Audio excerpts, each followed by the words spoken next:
इन सभी पर्वों के लिए देशवासियों को भी बहुत बहुत शुभकामनाएं देता हूं।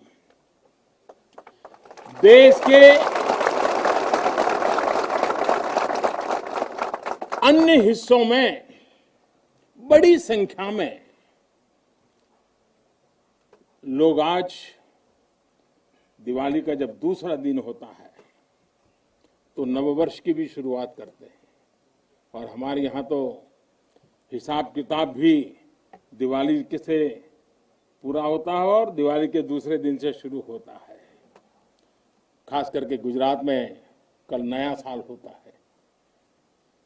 तो मैं आज नौशेरा की इस वीर भूमि से गुजरात के लोगों को भी और जहां जहां नववर्ष मनाते हैं उन सबको भी अनेक अनेक मंगल कामनाएं उनके लिए देता हूं। साथियों, जब मैं यहां नौशेरा की पवित्र भूमि पर उतरा, यहां की मिट्टी का स्पर्श किया, तो एक अलग ही भावना, एक अलग ही रोमांच से मेरा मन भर गया।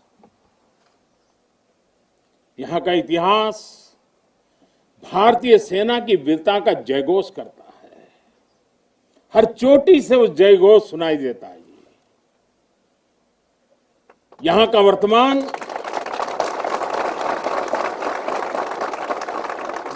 वर्तमान आप जैसे वीर जवानों की वीरता का जीता जागता उदाहरण है।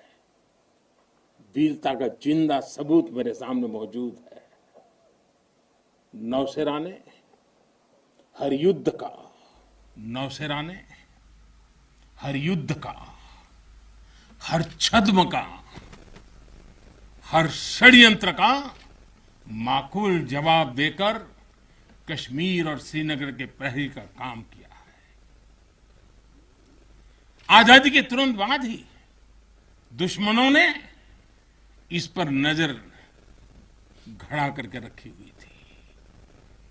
नौशेरा पर हमला हुआ, दुश्मनों ने ऊंचाई पर बैठकर इस पर कब्जा जमाने की कोशिश की, और अभी जो मुझे पूरा वृत्त वीडियो समेत सारी चीजें मुझे देखना समझने का मौका मिला, और मुझे खुशी है कि नौशेरा के जाबाजों के शौर्य के सामने सारी साजिश से धरी की धरी रह गई। दोस्तों, भारत माता की जय! भारत माता की जय! भारत माता की जय!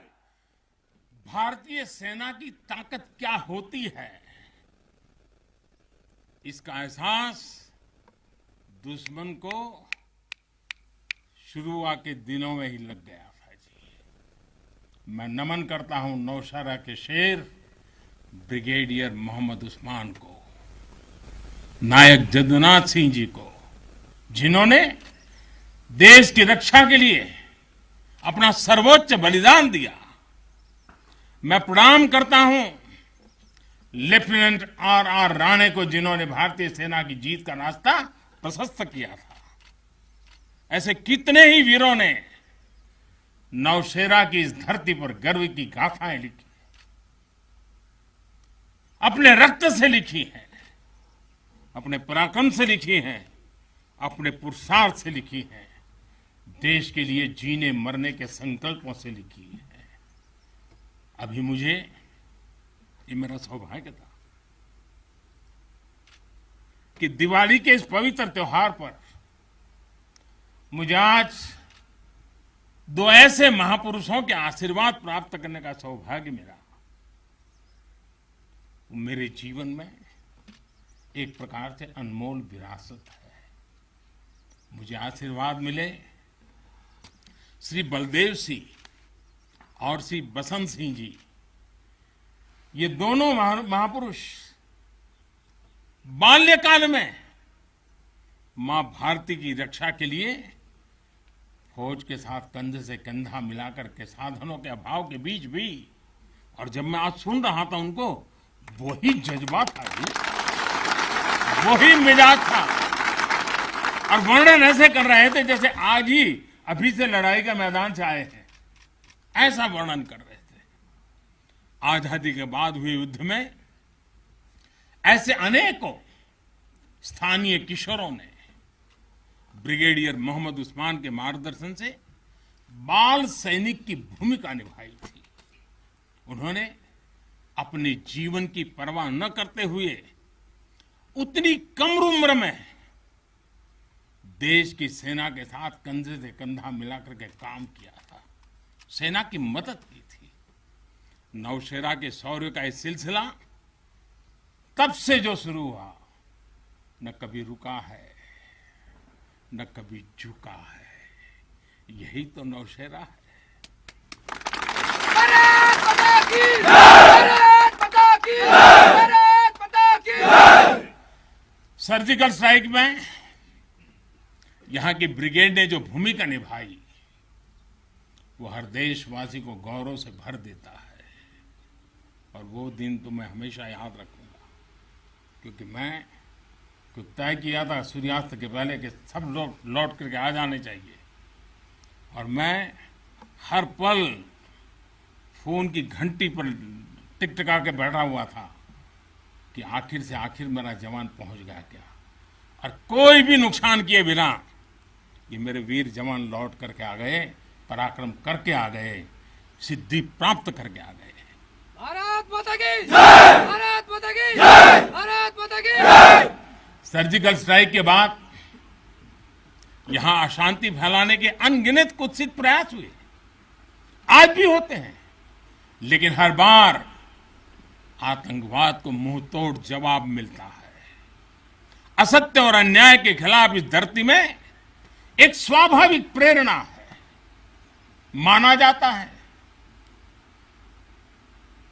और मैं मानता हूं ये अपने आप में बड़ी प्रेरणा है। ऐसा माना जाता है कि पांडवों ने भी अज्ञातवास के दौरान अपना कुछ समय इसी क्षेत्र में व्यतीत किया था। आज आप सबके बीच आकर मैं अपने आप को यहां की ऊर्जा से जुड़ा हुआ महसूस कर रहा हूं। साथियों, इस समय देश अपनी आजादी के 75 वर्ष का पर्व मना रहा है। आजादी का अमृत महोत्सव गुलामी के लंबे कालखंड में असंख्य बलिदान देकर हमने ये आजादी हासिल की है। इस आजादी की रक्षा करने का दायित्व हम सभी हिंदुस्तानियों के सर पे है, हम सबकी जिम्मेवारी है। आजादी के अमृत काल में हमारे सामने नए लक्ष्य हैं, नए संकल्प हैं, नई चुनौतियां भी हैं। ऐसे महत्वपूर्ण कालखंड में आज का भारत अपनी शक्तियों को लेकर भी सजग है और अपने संसाधनों को लेकर भी। दुर्भाग्य से पहले हमारे देश में सेना से जुड़े संसाधनों के लिए ये मान लिया गया था कि हमें जो कुछ भी मिलेगा विदेशों से ही मिलेगा। हमें टेक्नोलॉजी के मामले में झुकना पड़ता था, ज्यादा पैसे खर्च करने पड़ते थे। नए हथियार, नए उपकरण खरीदने होते थे तो प्रक्रिया सालों साल चलती रहती थी। यानी एक अफसर फाइल शुरू करें, वो रिटायर हो जाए, तब तक भी चीज नहीं पहुंचती थी। ऐसा ही कालखंड था। नतीजा ये कि जरूरत के समय हथियार फिर आपाधापी में खरीदे जाते थे। यहां तक कि स्पेयर पार्ट्स के लिए भी हम दूसरे देशों पर निर्भर रहते थे। साथियों, डिफेंस सेक्टर में आत्मनिर्भरता का संकल्प उन पुरानी स्थितियों को बदलने का एक सशक्त मार्ग है। देश के रक्षा खर्च के लिए जो बजट होता है, अब उसका करीब 65% देश के भीतर ही खरीदी पर खर्च हो रहा है। हमारे देश ये सब कर सकता है, करके दिखाया है। एक अभूतपूर्व कदम उठाते हुए अब भारत ने यह भी तय किया है कि 200 से ज्यादा साजो सामान और उपकरण अब देश के भीतर ही खरीदे जाएंगे। आत्मनिर्भर भारत का यही तो संकल्प है। अगले कुछ महीनों में इसमें और सामान जुड़ने वाले हैं। देश को आत्मनिर्भर बनाने वाली ये पॉजिटिव लिस्ट और लंबी हो जाएगी। इससे देश का डिफेंस सेक्टर मजबूत होगा, नए नए हथियारों उपकरणों के निर्माण के लिए निवेश बढ़ेगा। साथियों, आज हमारे देश के भीतर अर्जुन टैंक बन रहे हैं, तेजस जैसे अत्याधुनिक लाइट कॉम्पैक्ट एयरक्राफ्ट बन रहे हैं। अभी विजयादशमी के दिन 7 नई डिफेंस कंपनियों को भी राष्ट्र को समर्पित किया गया है। हमारी जो ऑर्डिनेंस फैक्ट्रीज थी वो अब स्पेशलाइज्ड सेक्टर में आधुनिक रक्षा उपकरण बनाएगी। आज हमारा प्राइवेट सेक्टर भी राष्ट्र रक्षा के संकल्प का सारथी बन रहा है। हमारे कई नए डिफेंस स्टार्टअप्स आज अपना परचम लहरा रहे हैं। हमारे नौजवान 20, 22, 25 साल के नौजवान क्या क्या चीजें लेकर के आ रहे हैं, गर्व होता है।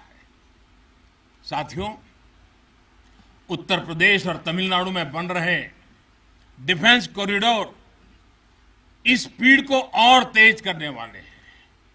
ये सारे कदम जो आज हम उठा रहे हैं वो भारत के सामर्थ्य के साथ साथ डिफेंस एक्सपोर्टर के रूप में हमारी पहचान को भी सशक्त करने वाले हैं। साथियों, हमारे शास्त्रों में कहा गया है, को अति भारः समर्था नाम, यानी जो समर्थ होता है उसके लिए अति भार मायने नहीं रखता, वो सहज ही अपने संकल्पों को सिद्ध करता है। इसलिए आज हमें बदलती दुनिया, युद्ध के बदलते स्वरूप के अनुसार ही अपनी सैन्य शक्ति को भी बढ़ाना है, उसको नए ताकत के साथ ढालना भी है। हमें अपनी तैयारियों को दुनिया में हो रहे इस तेज परिवर्तन के अनुकूल ही ढालना ही होगा।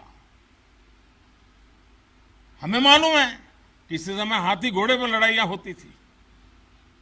अब कोई सोच नहीं सकता हाथी घोड़े की लड़ाई, रूप बदल गया। पहले शायद युद्ध के रूप बदलने में दशकों लग जाते होंगे, शताब्दियां लग जाती होगी। आज तो सुबह एक तरीका होगा तो शाम को दूसरा तरीका होगा लड़ाई का। इतनी तेजी से टेक्नोलॉजी अपनी जगह बना रही है। आज की युद्ध कला सिर्फ ऑपरेशंस के तौर तरीकों तक ही सीमित नहीं है। आज अलग अलग पहलुओं में बेहतर तालमेल, टेक्नोलॉजी और हाइब्रिड टैक्टिक्स का उपयोग बहुत बड़ा फर्क डाल सकता है। संगठित नेतृत्व एक्शन में बेहतर समन्वय आज बहुत जरूरी है। इसलिए बीते समय से हर स्तर पर लगातार रिफॉर्म्स किए जा रहे हैं। चीफ ऑफ डिफेंस स्टाफ की नियुक्ति हो या डिपार्टमेंट ऑफ मिलिट्री अफेयर्स का गठन, ये हमारी सैन्य शक्ति को बदलते समय के साथ कदम ताल करने में अहम रोल निभा रहे हैं। साथियों, आधुनिक बॉर्डर इंफ्रास्ट्रक्चर भी हमारी सैन्य ताकत को और मजबूत करने वाला है। सीमावर्ती इलाकों की कनेक्टिविटी को लेकर पहले कैसे काम होता था, ये आज देश के लोग, आप सभी भली भांति जानते हैं। अब आज लद्दाख से लेकर के अरुणाचल प्रदेश तक, जैसलमेर से लेकर के अंडमान निकोबार द्वीप तक, हमारे बॉर्डर एरियाज में, हमारे समुद्री तट पर जहां सामान्य कनेक्टिविटी भी नहीं होती थी, वहां आधुनिक रोड, बड़े बड़े टनल्स, पूल और ऑप्टिकल फाइबर जैसे नेटवर्क बिछाए जा रहे हैं। इससे हमारी डिप्लॉयमेंट कैपेबिलिटी में तो भूतपूर्व सुधार हुआ ही है। सैनिकों को भी अब बहुत अधिक सुविधा हो रही है। साथियों, नारी शक्ति को नए और समर्थ भारत की शक्ति बनाने का गंभीर प्रयास बीते 7 सालों में हर सेक्टर में किया जा रहा है। देश की रक्षा के क्षेत्र में भी भारत की बेटियों की भागीदारी अब नई बुलंदी की तरफ बढ़ रही है। नेवी और एयरफोर्स में अग्रिम मोर्चों पर तैनाती के बाद अब आर्मी में भी महिलाओं की भूमिका का विस्तार हो रहा है।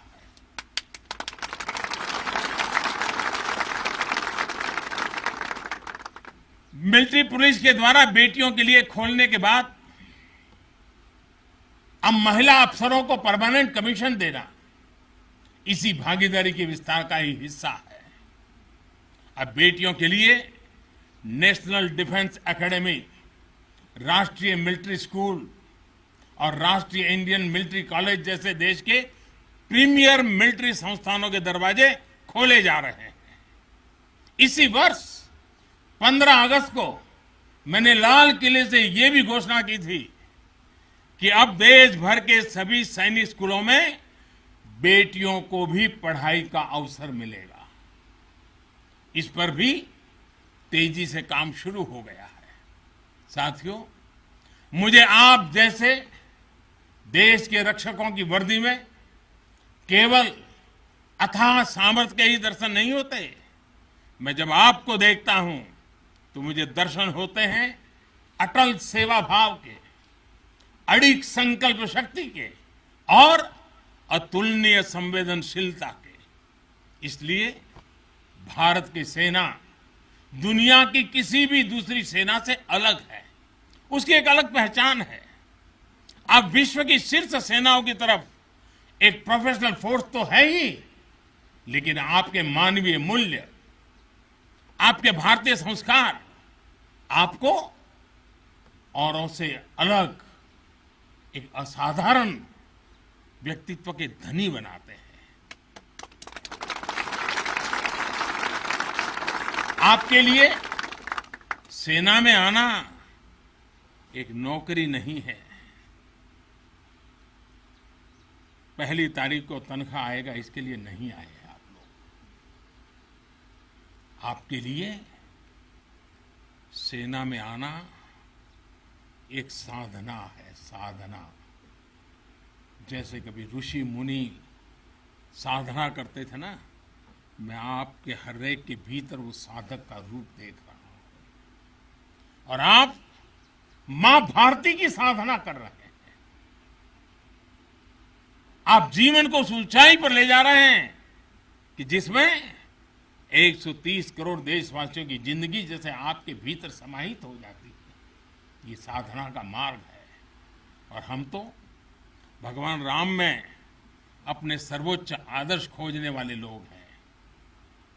लंका विजय करने के बाद भगवान राम जब अयोध्या लौटे थे तो यही उद्घोष करके लौटे थे, अपि स्वर्णमयी लंका न मे लक्ष्मण रोचते, जननी जन्मभूमिश्च स्वर्गादपि गरीयसी। यानी सोने और समृद्धि से भरपूर लंका को हमने जीता जरूर है, लेकिन हमारी ये लड़ाई हमारे सिद्धांत और मानवता की रक्षा के लिए थी। हमारे लिए तो हमारी जन्मभूमि हमारी है, हमें वहीं लौटकर उसी के लिए जीना है। भारत माता की जय, भारत माता की जय, भारत माता की जय। और इसलिए जब प्रभु राम लौटकर आए तो पूरी अयोध्या ने उनका स्वागत एक मां के रूप में किया। अयोध्या के हर नर नारी ने, यहां तक कि पूरे भारतवर्ष ने दिवाली का आयोजन कर दिया। यही भाव हमें औरों से अलग बनाता है। हमारी यही उदात्त भावना हमें मानवीय मूल्यों के उस अमर शिखर पर विराजमान करती हैं जो समय के कोलाहल में, सभ्यताओं के हलचल में भी अड़िग रहती है। इतिहास बनते हैं, इतिहास बिगड़ते हैं, सत्ताएं आती हैं, सत्ताएं जाती है, साम्राज्य आसमान छूते हैं, ढहते हैं, लेकिन भारत हजारों साल पहले भी अमर था, भारत आज भी अमर है और हजारों साल बाद भी अमर रहेगा।